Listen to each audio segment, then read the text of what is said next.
તે છોકરાઓએ મને ઘણા બધા પૈસા આપ્યા હતા અને મને એક રાત માટે પોતાની સાથે લઈ ગયા. જ્યારે 5 છોકરાઓએ મારા શરીરથી પોતાની હવસ પૂરી કરી તો અચાનક તેમનો છઠ્ઠો દોસ્ત પણ આવી ગયો. પણ તે જેવો રૂમમાં અંદર આવ્યો તો તેની ચીસ નીકળી ગઈ. કારણ કે સમય માણસને તે બધું જ કરવા માટે મજબૂર કરી દે છે જેના વિશે આપણે ક્યારેય વિચાર્યું પણ ના હોય. અથવા એમ કહી શકીએ કે ક્યારેક જરૂરિયાતથી વધારે ઈચ્છાઓ માણસને મારી નાખે છે. અને હું પણ ક્યારેય પૂરી ના થાય તેવી ઈચ્છાઓના રસ્તે નીકળી પડી હતી. હું રાત્રે 12 વાગે તે નાના રૂમના બેડ ઉપર પડી હતી અને એક પછી એક છોકરાઓએ મને પોતાની હવસનો શિકાર બનાવી. મારા શરીરનો દુખાવો ચરમસીમા પર પહોંચી ગયો હતો. પણ આ બધું મેં મારી મરજીથી અપનાવ્યું હતું. મને મારા કપડાનું ધ્યાન ન હતું અને ના તો મને મારા શરીરમાં થતા દુખાવો પર ધ્યાન હતું. ફક્ત 2 છોકરાઓ જ મારો આવો હાલ કરી નાખ્યો હતો. મારું શરીર ખૂબ જ જખમી થઈ ગયું હતું. તે વિચારીને જ મારી આત્મા ધ્રુજી ઉઠી હતી કે હજી 3 છોકરાઓ પોતાની હવસ પૂરી કરવા મારી પાસે આવવાના છે અને મારે તેમને ખુશ કરવાના છે. મેં ક્યારેય વિચાર્યું પણ ન હતું કે મારા જીવનની કોઈ રાત આવી પણ હશે. આ બધું હું પૈસા માટે કરી રહી હતી. એટલા માટે હવે ના પાડવાનો કોઈ સવાલ જ ન હતો. મારી જવાબદારી અને ઘરવાળાઓની ઈચ્છા મને આ રસ્તે લઈ આવી હતી જ્યાં મારે એક રાતમાં 5 છોકરાઓ સાથે સમય પસાર કરવાનો હતો. સામાન્ય હાલતમાં તો કોઈ છોકરી માટે આવું વિચારવું પણ શક્ય ન હતું. પણ હું જે જગ્યાએ ઊભી હતી તે જગ્યાએ મને આ નિર્ણય લેવામાં વધારે સમય લાગ્યો ન હતો. તે ખૂબ જ તંદુરસ્ત યુવાનો હતા જેની તાકાત સામે હું કાંઈ ન હતી. બેડ સુધી આવવાવાળા બંને યુવાનોએ થોડા જ સમયમાં મારા પર કાબૂ મેળવીને મને પોતાની હવસનો શિકાર બનાવી હતી. આ પહેલી વખત હતું જ્યારે મને કોઈ પુરુષે અડી હોય. બીજા છોકરાના જતાં જ ત્રીજો છોકરો રૂમની અંદર આવી ગયો. મેં એક ઊંડો શ્વાસ લીધો. હું થોડો સમય માંગતી હતી પણ તે કહેવા લાગ્યો કે એટલો સમય નથી મારી પાસે. બહાર તેના બીજા મિત્રો પણ રાહ જોઈ રહ્યા છે. તેની આ વાત સાંભળીને મારી આંખમાંથી આંસુ બહાર આવવા લાગ્યા. તે તરત જ મારી પાસે આવી ગયો અને મારા આંસુડા જોયા વગર પોતાની ઈચ્છાઓ પૂરી કરવા લાગ્યો. મારા શરીરની સહનશક્તિ પૂરી થઈ ગઈ હતી. હું તેને પોતાનાથી દૂર કરવાની કોશિશ કરી રહી હતી પણ જેટલું હું તેને દૂર કરતી તે એટલો જ મારા પર હાવી થઈ જતો હતો. મને લાગી રહ્યું હતું કે તેને આ રમતમાં મજા આવી રહી છે. મારા ધક્કા આપવા પર તે પહેલા કરતાં પણ વધારે તાકાતથી મારી પાસે આવતો હતો. એટલા માટે હવે મેં તેને રોકવાની કોશિશ કરી નહીં અને ચૂપચાપ પોતાના પર વીતી રહેલી આ કયામતને સહન કરતી રહી. 1 કલાક સુધી તે પોતાની તરસ બુજાવતો રહ્યો અને જતાં જતાં તેણે પોતાના દાંતના નિશાન મારી ડોક પર મૂકી દીધા હતા અને કહેવા લાગ્યો કે બીજી વખત આવો મોકો મળશે તો તે મારી સાથે જરૂર સમય પસાર કરશે. તેના ગયા પછી મેં એક નજર મારા શરીર પર ફેરવી તો હું મારા શરીરને જોઈ પણ શકતી ન હતી. શરીરનો કોઈ એવો અંગ બાકી ન હતો જ્યાં કોઈ જખમ ના હોય. ત્રીજા છોકરા એ તો હદ કરતાં પણ વધારે મને જખમી કરી નાખી હતી અને ઘણી બધી જગ્યાએ તેના દાંતના નિશાન છોડી દીધા હતા. અને પછી તેના બીજા 2 મિત્રોએ પણ એક કલાક સુધી મને પોતાની હવસનો શિકાર બનાવ્યો. તે લોકોને મારા પર જરા પણ દયા આવી ન હતી અને આવતી પણ શું કામ. તે લોકોએ તો મને એક રાત માટે ખૂબ જ મોટી રકમ આપીને ખરીદી હતી. તે તો પોતાની રકમ વસૂલ કરી રહ્યા હતા અને આ રાત મારા જીવનની કાળી રાત બની ગઈ હતી. મારો એવો હાલ થઈ ગયો હતો કે મને કંઈ હોશ જ રહ્યો ન હતો. હું પડખું પણ ફરી શકતી ન હતી. ધીમે ધીમે મારી આંખો બંધ થવા લાગી. ત્યારે તે છોકરાઓએ મને કહ્યું કે તેમનો એક છઠ્ઠો મિત્ર પણ આવ્યો છે. મારામાં એટલી પણ હિંમત બાકી ન હતી કે હું તેમને ના પાડી શકતી કે આ વાતનો વિરોધ કરી શકતી. જેવો છઠ્ઠો છોકરો મારા રૂમમાં આવ્યો અને મારી પાસે આવ્યો તો મને જોઈને તેની ચીસ નીકળી ગઈ. તેની ચીસ નીકળવાનું કારણ જાણીને તમારા પણ રૂવાડા બેઠા થઈ જશે. મારું નામ કાજલ છે. મારી ઉંમર 22 વર્ષની હતી. મેં મારું ગ્રેજ્યુએશન પૂરું કરી રાખ્યું હતું. પણ આ સમયમાં ગ્રેજ્યુએશનની કોઈ કિંમત નથી. લોકોએ માસ્ટર ડિગ્રી કર્યા પછી પણ આમ તેમ નોકરી માટે ફાંફા મારવા પડે છે. આ વાતનો સાચો અંદાજો મને તે સમયે થયો જ્યારે હું પોતે નોકરીની તલાશમાં બહાર નીકળી. બધી જ કંપનીઓની આગળ નોકરી માટે યુવાનોની લાંબી લાઈન લાગેલી રહેતી હતી.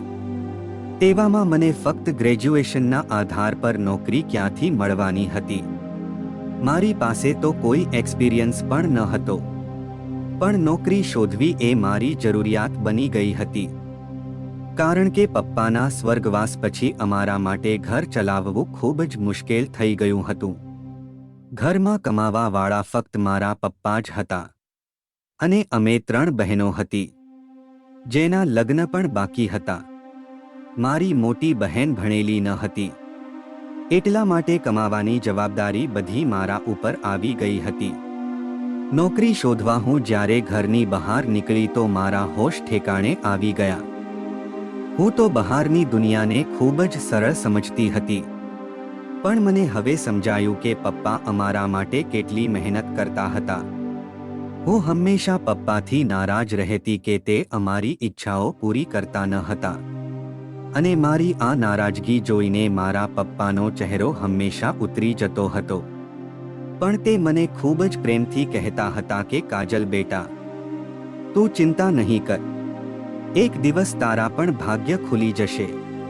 પણ તે દિવસ મને મારી કિસ્મતમાં ક્યાંય દેખાતો ન હતો. અને પછી એક દિવસ પપ્પા ઊંઘમાં જ ભગવાનના ધામ પહોંચી ગયા. સવારે જ્યારે અમારી આંખ ખુલી તો પપ્પા અમારી સાથે ન હતા. ત્યારે મને ખબર પડી કે પપ્પા અમારા જીવનમાં કેટલા મહત્વના હતા. જ્યાં સુધી તે અમારી સાથે હતા કમસે કમ અમને દુનિયાની નજરમાંથી બચાવીને રાખતા હતા અને અમને જમવાનું મળી રહેતું હતું. પપ્પાના સ્વર્ગવાસ પછી પરિવારવાળાએ થોડા દિવસ મદદ કરી. પછી તે લોકો પણ પોતાના જીવનમાં વ્યસ્ત થવા લાગ્યા. અને આજના સમયમાં કોણ કોનું પેટ ભરે છે? તેથી મને મજબૂરીમાં ઘરની બહાર નોકરી માટે નીકળવું પડ્યું. મને સમજાઈ ગયું હતું કે આ દુનિયામાં સ્ત્રીઓનું બહાર નીકળવું કેટલું મુશ્કેલ છે. મને કોઈ કંપનીમાં નોકરી મળતી ન હતી. બધી કંપનીઓની બહાર હજારો યુવાનોની લાઈન લાગેલી રહેતી હતી. મેં સ્કૂલમાં નોકરી કરવાનું વિચાર્યું તો તેમાં મને ફક્ત 6,000 પગાર ઓફર કરવામાં આવ્યું, જેમાં અમારા ઘરના બિલ જ ભરી શકું તેમ હતી. પછી મને એક મિત્રના ભાઈના ઓળખાણમાં એક રેસ્ટોરન્ટમાં વેટરની નોકરી મળી ગઈ. આ રેસ્ટોરન્ટ શહેરના ભીડભાડવાળા એરિયામાં હતું, જ્યાં હંમેશા ભીડ રહેતી હતી. ત્યાં મારે કાળા કલરનું ગોઠણ સુધીના કટવાળું ગાઉન પહેરવાનું હતું. બીજા દિવસે મને નોકરી પર બોલાવવામાં આવી હતી. તે નોકરીમાં મારે ઘણા અજીબ કામ કરવાના હતા. ત્યાં તેમને વેઇટરના નામ પર મોડર્ન છોકરીઓ જોઈતી હતી, જેના નાના નાના વાળ અને ઘણો બધો મેકઅપ કરીને ડાઇનિંગ હોલમાં ઊભો રહેવાનું હતું. મેં તે યુનિફોર્મ મારા બેગમાં નાખ્યો અને ઘરે આવી ગઈ. હું હજી નક્કી કરી શકી ન હતી કે મારે આ નોકરી કરવી જોઈએ કે ના કરવી જોઈએ. આ મારા માટે ખૂબ જ અઘરું કામ હતું. પણ ભૂખ માણસ પાસે બધું જ કરાવે છે. હું જ્યારે ઘરે પાછી આવી તો મારી મમ્મી દરવાજા ઉપર જ ચિંતામાં ઊભા હતા. મને જોઈને તેની આંખોમાં આંસુ આવવા લાગ્યા. મેં માને કહ્યું કે તે દરવાજા પાસે શું કામ ઊભા છે? તો તે રડતા રડતા કહેવા લાગ્યા કે ઘરમાં લાઇટ નથી. 2 મહિનાથી લાઇટ બિલ ન ભરવાને કારણે આપણી લાઇટ કાપી નાખવામાં આવી છે. મમ્મીની આવી વાત સાંભળીને મારું હૃદય બેસી ગયું. ગરમીનો સમય હતો. આવા સમયમાં લાઇટ વગર રહેવું ઘણું મુશ્કેલ હતું. મારી મમ્મીના આંસુએ મારા માટે નિર્ણય લેવો ખૂબ જ આસાન કરી નાખ્યો હતો. મેં મમ્મીને ગળે લગાવ્યા અને કહ્યું કે મને ખૂબ જ સારી જગ્યાએ નોકરી મળી ગઈ છે અને કાલથી મારે નોકરીએ જવાનું છે. મારી મમ્મીએ મારા માથા પર હાથ રાખીને કહ્યું કે હવે તું જ અમારા હાથ છે અને તારે જ તારી બંને બહેનોના લગ્ન કરાવવાના છે. મમ્મીએ મારા ખભા પર ખૂબ જ મોટી જવાબદારી નાખી દીધી હતી અને હું વિચારતી હતી કે આ જવાબદારી હું કઈ રીતે પૂરી કરી શકીશ. મને મમ્મીએ પૂછ્યું કે તને કઈ જગ્યાએ નોકરી મળી છે, પણ હું મમ્મીને કહેવા માંગતી ન હતી કે મને નોકરી ક્યાં મળી છે. તો મેં મમ્મીને કહી દીધું કે એક મોટી કંપનીમાં અને ખૂબ જ સારી નોકરી મળી છે. મારી નોકરીનો સમય બપોરે 3 વાગ્યાથી રાતના 11 વાગ્યા સુધીનો છે. નોકરીનો આ સમય સાંભળીને મમ્મીને ખૂબ જ આશ્ચર્ય થયો. મેં તેમને ખોટું કહી દીધું કે મલ્ટીનેશનલ કંપનીમાં 24 કલાક કામ થતું હોય છે. આ સમયે અમારે પૈસાની એટલી જરૂર હતી કે મમ્મીએ મને વધારે સવાલ જવાબ કર્યા નહીં અને મને નોકરીમાં આગળ વધવાના ઘણા બધા આશીર્વાદ આપ્યા. બીજા દિવસે બપોરે 2 વાગે હું રેસ્ટોરન્ટમાં જવા માટે નીકળી ગઈ. મને શું ખબર હતી કે મારી કિસ્મત મને ક્યાં લઈ જવાની છે. મેં રેસ્ટોરન્ટમાં જઈને મારા કપડાં બદલ્યા. મેનેજરે મને દરવાજા પાસે ઊભી રાખી દીધી અને કહ્યું કે આજે તારો નોકરીનો પહેલો દિવસ છે, તો રેસ્ટોરન્ટની અંદર આવતા જતા બધા લોકો સાથે તારે પ્રેમથી વેલકમ કરવાનું છે. અને મને ખીજાઈ ગયો કે શું આવા મોઢે આવી ગઈ છે, જા પહેલા થોડો મેકઅપ કરી લે. મેનેજરની આવી વાત સાંભળીને હું ખૂબ જ ચિંતિત થઈ ગઈ, કારણ કે મારી પાસે મેકઅપનો કોઈ સામાન ન હતો. ત્યાં હાજર બીજી હોકરીએ મને પોતાની પાસે બોલાવી અને ફટાફટ મારા ચહેરા પર થોડો મેકઅપ કરી નાખ્યો. તે પછી મેં મારા ચહેરાને અરીસામાં જોયો તો પોતાને જોઈને હું ખૂબ જ આશ્ચર્યમાં મુકાઈ ગઈ. મને ખબર હતી કે હું ખૂબ જ સુંદર છું અને મારો રંગ પણ ગોરો છે, પણ થોડાક મેકઅપે મને વધારે સુંદર કરી નાખી હતી.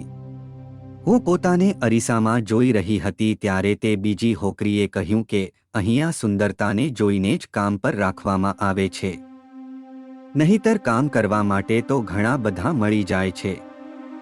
મને ખબર પડી ગઈ હતી કે આ નોકરી મને મારી ડિગ્રીના લીધે નહીં પણ મારી સુંદરતાના લીધે મળી હતી.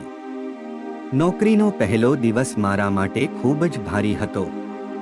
હું 3 વાગ્યાથી લઈને રાત્રે 11 વાગ્યા સુધી દરવાજા પર ઊભી હતી.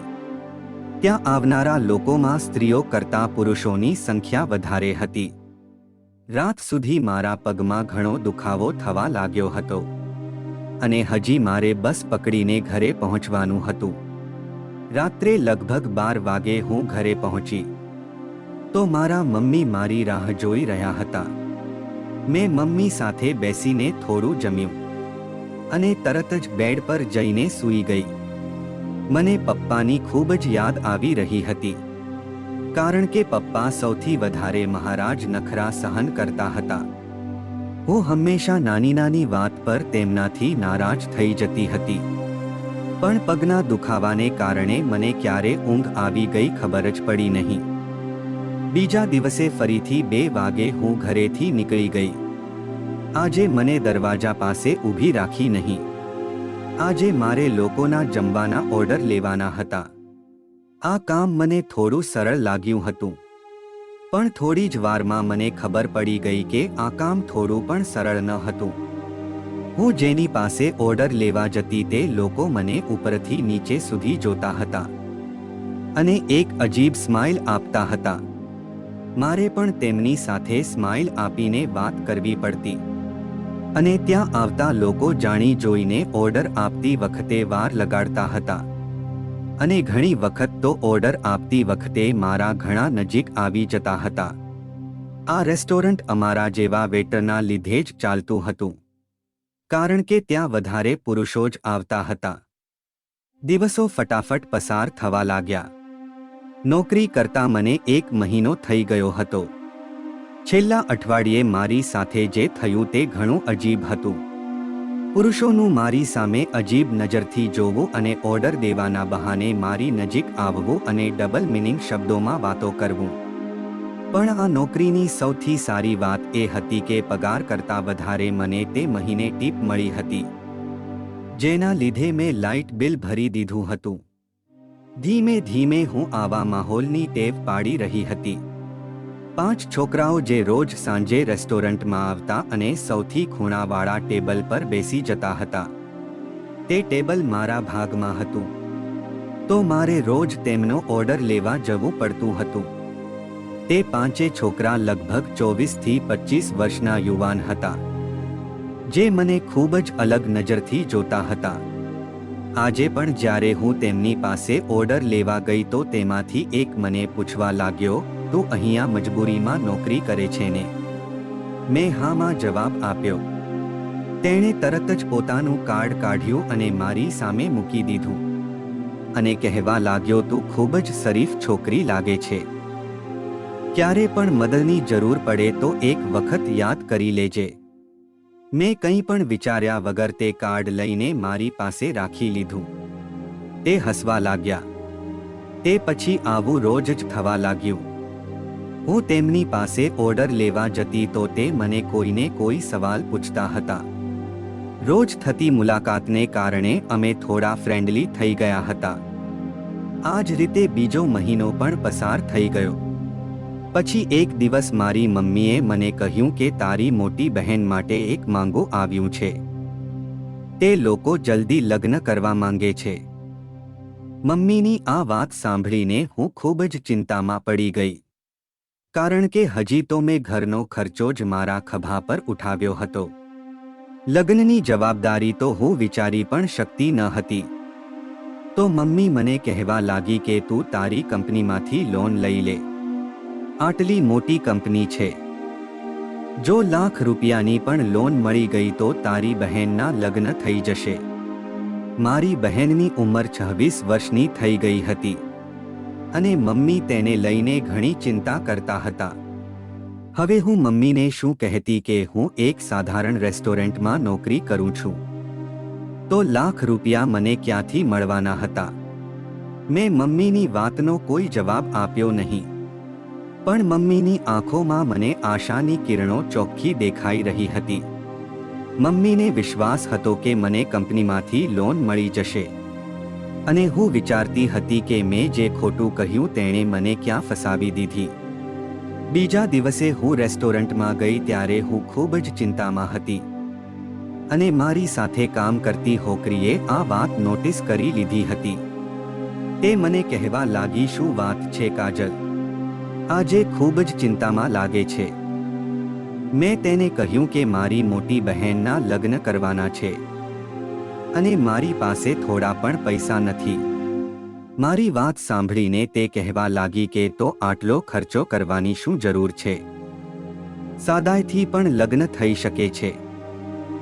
તેની વાત સાંભળીને હું વિચારમાં પડી ગઈ, કારણ કે તે કદાચ સાચું કહી રહી હતી. ઘરે આવીને મેં મમ્મીને બહેનના લગ્ન સાદાઈથી કરવાનું કહ્યું તો તે કહેવા લાગી કે છોકરાવાળાને આપણા ઘરની પરિસ્થિતિ વિશે ખબર નથી અને તે લોકોએ દહેજના નામ પર એક લાંબો લિસ્ટ આપી દીધું છે.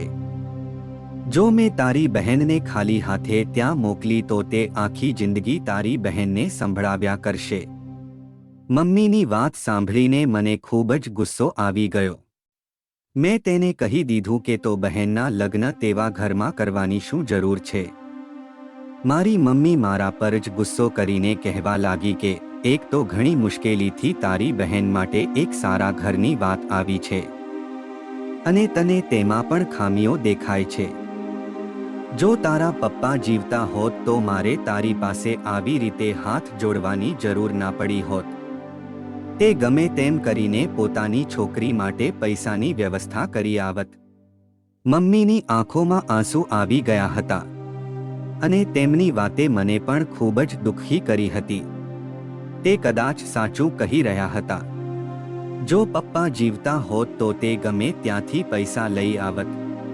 મેં મમ્મીને ગળે લગાડ્યા અને કહ્યું કે હું તમને પ્રોમિસ કરું છું કે હું જલ્દી જ પૈસાની વ્યવસ્થા કરી લઈશ.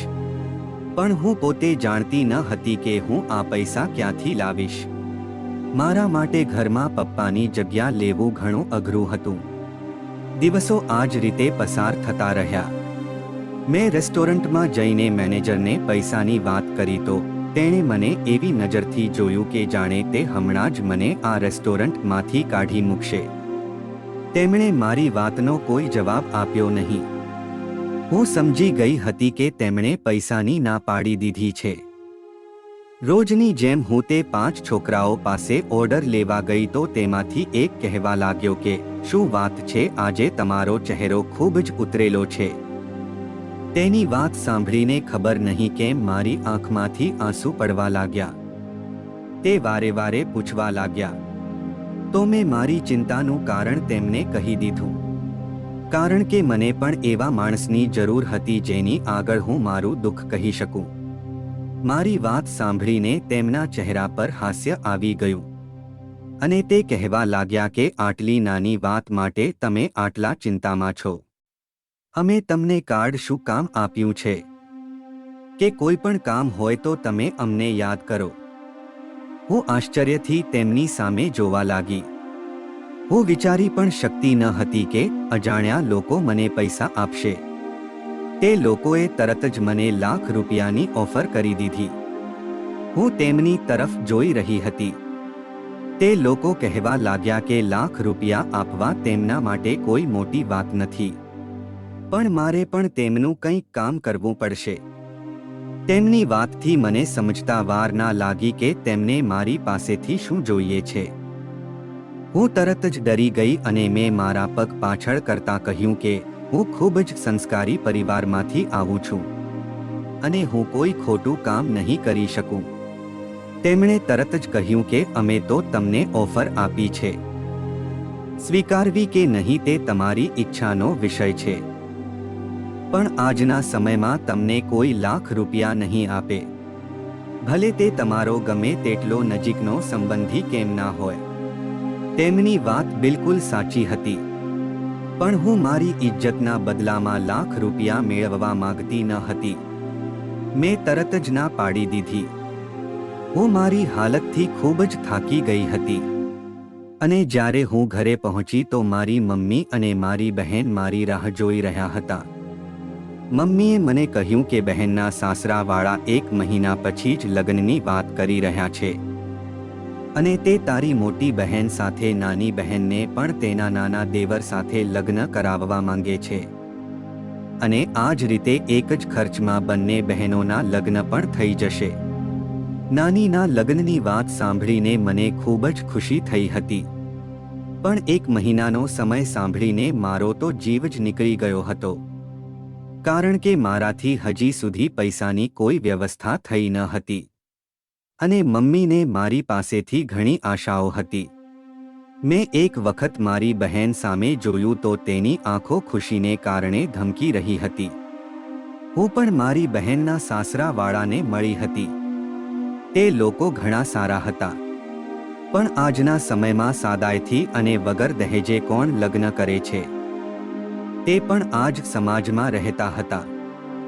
હું મારી બહેનની આંખમાં દેખાઈ રહેલી ખુશી હંમેશા માટે જોવા માંગતી હતી. મેં મમ્મીને કહ્યું કે તમે પૈસાની ચિંતા ન કરો અને લગ્ન નક્કી કરી દો.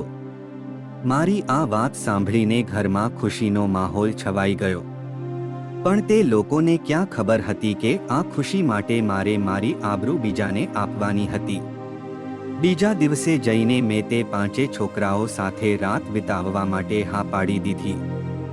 તે લોકો હસવા લાગ્યા અને કહેવા લાગ્યા અમને ખબર હતી કે તમે જરૂર માની જશો.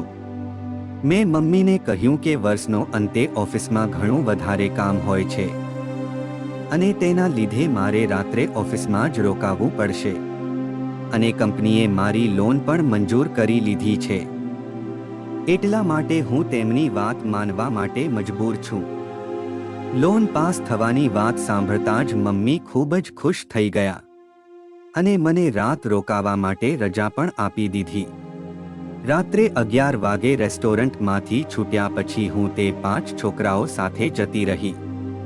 તે પાંચે છોકરાઓએ મને પોતાની હવસનો નિશાનો બનાવ્યો અને જ્યારે છઠ્ઠો છોકરો અંદર આવ્યો હતો, મને જોઈને તેની ચીસ નીકળી ગઈ, કારણ કે બેડ આખો લોહીથી લથપથ થઈ ગયો હતો અને કદાચ હું મારા જીવનના અંતિમ શ્વાસો લઈ રહી હતી.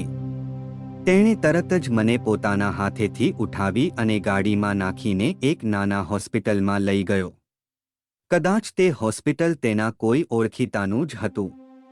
મને થોડા કલાકો આઈસીયુમાં રાખ્યા પછી મારી હાલત થોડી સારી થઈ, પણ મારું શરીર મારી બરબાદી કહી રહ્યું હતું. તે છોકરો તે પાંચ છોકરાઓનો મિત્ર હતો, પણ તેની અંદર હજી માણસાઈ બાકી હતી. તેને મારા પર રહેમ આવી ગયો, નહીતર કદાચ હું ત્યાં બેડ ઉપર જ જીવ ગુમાવી બેસવાની હતી. મેં તરત જ મમ્મીને ફોન કરીને કહ્યું કે મને કંપનીમાંથી છૂટી મળી નથી, એટલે મારે આજે પણ કંપનીમાં જ રહેવું પડશે. તે છોકરાઓએ હોસ્પિટલનો બધો જ ખર્ચો આપ્યો હતો અને તેના મિત્રો પાસેથી લાખ રૂપિયા લઈને મને આપ્યા હતા. તે પાંચે મિત્ર ખૂબ જ અમીર પરિવારના હતા. તે જો ઈચ્છતા તો મને બરબાદ કર્યા વગર પણ મારી મદદ કરી શકતા હતા. મારા સારા થયા પછી મને હોસ્પિટલમાંથી છૂટી મળી ગઈ અને મને પૈસા પણ મળી ગયા, પણ હવે પહેલા જેવું કશું રહ્યું ન હતું. તે છોકરાએ મને પોતાની ફેક્ટરીમાં નોકરી કરવા માટે ઓફર આપી હતી અને મને વિશ્વાસ અપાવ્યો હતો કે ત્યાં હું ઇજ્જતથી નોકરી કરી શકીશ. આજે મારી બંને બહેનોના લગ્ન થઈ ગયા અને હું તે છોકરાની ફેક્ટરીમાં નોકરી કરું છું. હું એક વાત સારી રીતે જાણી ગઈ હતી કે આજના સમયમાં કોઈ પોતાના મતલબ વગર કોઈની મદદ કરતો નથી. હંમેશા નોકરી કરવાવાળી છોકરીઓને ઇજ્જતની નજરથી જોવું જોઈએ, કારણ કે તે ખૂબ જ મજબૂરીમાં પોતાના ઘરેથી નીકળતી હોય છે.